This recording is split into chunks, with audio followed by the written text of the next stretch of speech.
give people a chance to be a home chef, pick up their own menu item. We'll get to it 5 o'clock.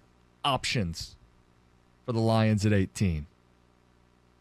We've got crazy offseason predictions to get to bottom of the hour. I saw this and I wanted to pass it along. Kenny, this is mostly for you. I hope other people find this interesting.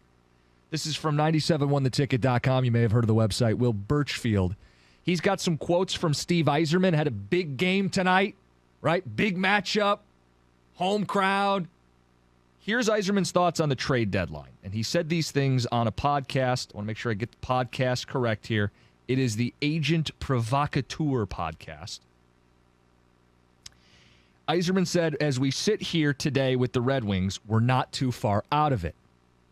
He said, we're going to have to make some decisions in the next 8 or 9 days. Ultimately, we're trying to build. We're trying to get better. I wouldn't expect us to go out and trade our best assets for rentals or anything like that, but we wouldn't be opposed to making a trade. It would be for players who would be part of our future, and that would require giving up young assets. We're not opposed to doing that, but it's got to be someone who would be with us essentially long term. He also added, there's a lot of value in making the playoffs. For me, we get a chance to make it here. It's going to be tough. There's good teams in a similar spot. We're trying to build for the future. To give up high picks and things like that, I wouldn't want to, but if we made the playoffs, nobody would say it's a bad thing. How do you interpret that? I was just about to say, he said a lot of word soup there. Well, he did say something that I thought was really important. He said he's not willing to trade for a rental.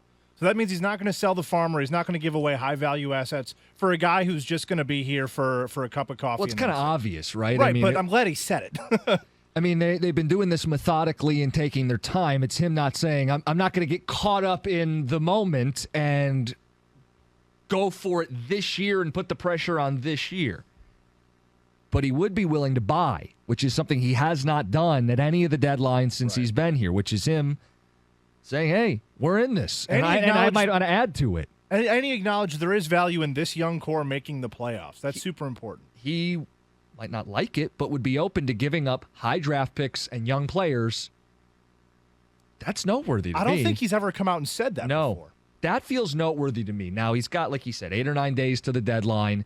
They could lose every game between now and then, and nothing comes of it. But if they win a majority of the games and a player becomes available who's a multi-year guy, I interpret this as Yzerman would be throwing out potentially a first-round pick or a young player or both, which would really accelerate this thing. I mean, that's how I interpret it. People can read the full quotes, 971theticket.com. You're in a playoff push. Your GM is saying, I see it. I hear it. That's noteworthy. It is. I think he sees what we all, like a few weeks ago, you weren't feeling this way, but now you're starting to become that hot team. You got a shot at this. You are, okay, you can push for the 8 or 7 seed. Not going to sell the farm. I think he's smart enough to know without saying, I don't think we're going to win a cup. Mm-hmm. That's what that kind of says. Yep. We're not going to win this cup, fellas, but the opportunity is there that I see that can help us long term to get, to speed up the pace to get the cup. Yes. Kenny, it's a guy we mentioned on Cash the Ticket today, Timo Meier, on a bad San Jose Sharks team. He's a 30-goal winger. He's in his mid-20s, super productive, multiple years of team control. I don't know that San Jose would even consider trading him. But if they were, that's the kind of move I think Yzerman's talking about, right? Where you go get a 26-year-old, 30-goal scorer, multiple years of team control, and to do it, you wouldn't love giving up young players or picks, but that's the kind of deal that you'd make. Yeah, the years of team control, the productivity, he would be worth something like that. So, keep winning and good things happen. That's the lesson. Keep winning and good things happen, and your general manager stops selling and starts buying, and your team starts playing bigger and bigger games. Yeah, and I think this kind of tells me that come trade deadline, they're just going to kind of hold pat and see what happens, unless there's the deal. Kenny, I could be wrong, but it just seems like to me, we're not sellers, we're not buyers. We're going to ride this wave out. We're going to see what we have and see how far it takes us. Well, if he did trade away draft capital, he did say he was open to it. So I wouldn't be shocked, but I wouldn't be expecting it either. With Meyer, they would have to extend him, but that would be like the long-term part of it. So just so people don't get crossed up on that. All right, keep an eye on it. Wings playing tonight. Home game against the Rangers. Going to be a good buzz in the building. Yzerman paying attention to this stuff. Coming up next, crazy offseason storylines in the NFL. How crazy are they? It's 97.1.